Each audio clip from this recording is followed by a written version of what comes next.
En 1926, naissait un homme dont le destin allait marquer l'histoire. Roger Parage. Abandonné à 2 jours à peine, il fut élevé par des sœurs, une enfance marquée par l'adversité, mais cela ne devait être que le commencement d'une vie exceptionnelle.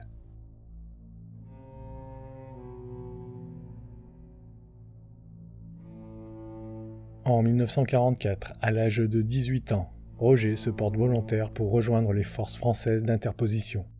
Puis il s'engage au 30e bataillon de chasseurs à pied. Roger a pour mission de surveiller les bunkers allemands installés sur la plage de Royan. Les troupes allemandes, tenaillées par la faim, finissent par se rendre. Roger est alors désigné pour les conduire au camp de prisonniers de Saintes.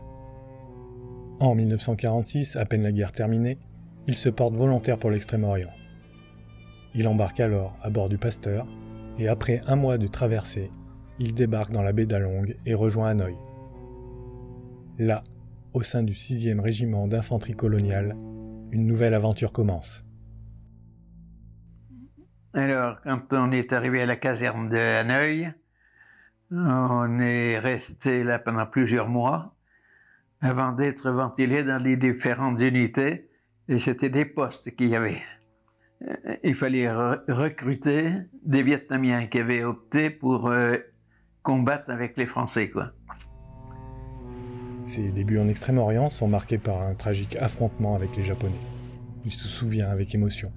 La première opération que j'ai faite avec mes hommes, c'était les Japonais. Les Japonais qui emmenaient des Français, des gens qui travaillaient dans les fermes, et ils les avaient ramassés et les emmenaient.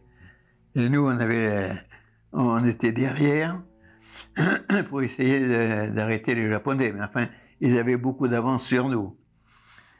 Alors, quand ils ont vu qu'on s'approchait d'eux, les Européens qu'ils avaient ramassés, ils les ont mis dans une baraque, ils les ont tués, ils les ont arrosés d'essence et ils les ont brûlés. Après ce premier séjour, en 1949, il se porte à nouveau volontaire pour l'Extrême-Orient. Cette fois, dans les commandos, Roger brille par son courage et son audace face à l'ennemi. Ses actes héroïques sont rapidement reconnus. Il est cité à plusieurs reprises pour sa bravoure exceptionnelle sur les champs de bataille. Les opérations, bien, c'était la nuit. On partait la nuit, on montait des embuscades pour commencer. Et que c'était pas, on n'allait pas très loin, on allait à peine 2 kilomètres du poste, et on montait des embuscades aux alentours. Le commando 4 a été dissous parce qu'il y a eu trop de morts dedans. On a été affecté à d'autres commandos. Et moi, le dernier commando que j'ai fait, c'était le numéro 25. Et c'est là que j'ai resté pratiquement tout le 2e séjour avec eux. Alors là, on montait des embuscades, mais on allait beaucoup plus loin. On s'éloignait pratiquement toute la nuit. On marchait et on allait au contact. Et le matin, de bonne heure, on observait. On observait ce qui se passait aux alentours. Et on s'était aperçu qu'il y avait pas mal de Viet Minh qui manœuvraient dans le bas des villages et tout ça. Alors nous, on rendait compte qu'à tel village, il y avait des Viet Minh, et les artilleurs envoyaient des 105 et des 155 sur le village.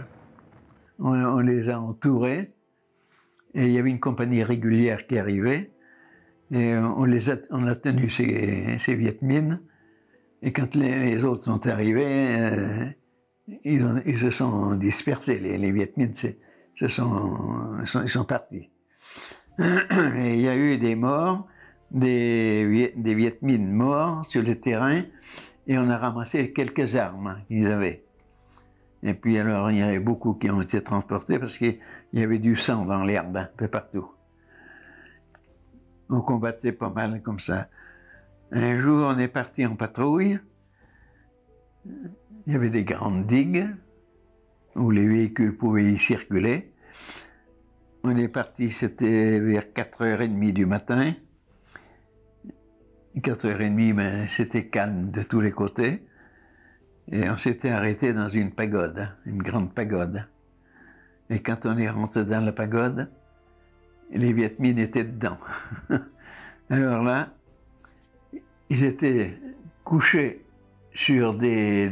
en dessous du toit. Il y avait comment on appelle ça, des bas-flancs, quoi, hein. Ils étaient couchés là-dessus. Et quand on est arrivé, ils ont descendu, ils ont sauté. Nous, on était dedans. Ils étaient mélangés avec nous. Et il n'y a pas eu un seul coup de feu, là, à ce moment-là. On ne savait pas où on était. Moi, j'en avais un qui était à côté de moi, je l'avais regardé, lui me regardait. On s'est séparés comme ça. Mais quand on s'est séparés, le feu, après, ça y allait. Après, ils nous ont vraiment tiré dessus, et nous aussi, hein. Alors, il y a eu quelques prisonniers, des prisonniers de chez nous, et des blessés, comme toujours. Ça, c'était ce que l'on faisait journellement. Nous voilà revenus sur Ninh Binh, et j'avais assisté aussi au combat à Ninh Binh. C'était là où avait été tué Bernard de Tassigny. Quand j'étais dans ce cantonnement, une compagnie viet s'était installée à 3 kilomètres de nous, dans un village. Alors j'ai dit, ils veulent nous attaquer. S'ils sont installés, c'est pour venir nous attaquer. Alors j'ai dit à mon commando, on va partir tout de suite. C'est nous qui allons les attaquer. On est parti le soir vers 11h30, minuit. On est arrivé dans un endroit où on pouvait débarquer, parce qu'il y avait des petits bateaux. On appelait ça des quétuennes, des bateaux en osier, et on traversait soit à un ou deux sur ces bateaux. Et on est arrivé sur l'autre rive, et ensuite on avait 1,5 kilomètre à faire avant d'atteindre le village. Alors on a marché, il y avait des rizières, il y avait de l'eau partout jusqu'au cou, jusqu'aux genoux. Et on est rentré dans le village, mais on n'avait que des armes automatiques à ce moment-là, hein. On est rentré dans le village, on ne voyait rien, il était assez drôlement calme.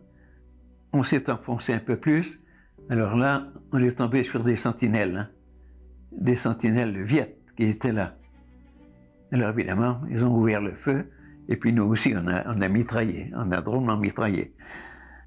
On prenait trop de risques, on est revenu en traversant les rizières, et nous bombardaient avec des mortiers de petit calibre. Ça tombait dans les rizières, mais quand ça tombait dans ces rizières, c'était pas très dangereux parce que ça rentrait dans la vase. Alors nous voilà arrivés après sur le bord de la rivière qui s'appelait le Daille. Quand j'ai voulu traverser, j'ai mis le pied sur une mine. Alors c'est là j'étais fichu là. Alors les Vietnamiens, enfin mes commandos, ils m'ont traversé l'autre côté.